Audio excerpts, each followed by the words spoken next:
Pasukan polisi Israel dilaporkan memukuli para jamaah Palestina yang berusaha masuk ke dalam kompleks Masjid Al-Aqsa.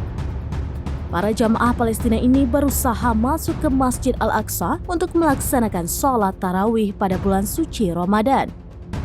Pasukan polisi Israel dalam jumlah besar mencegah ratusan orang memasuki Masjid Al-Aqsa.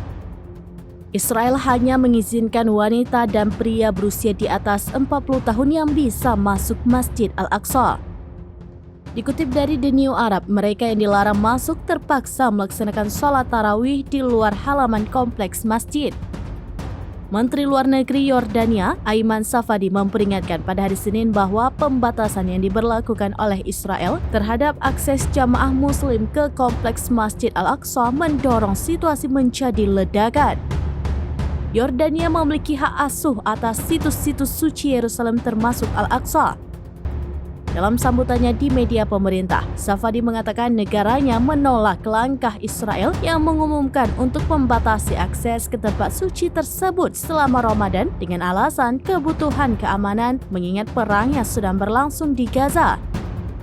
Yordania menggemakan pandangan Palestina bahwa pembatasan semacam itu merupakan serangan terhadap kebebasan beribadah.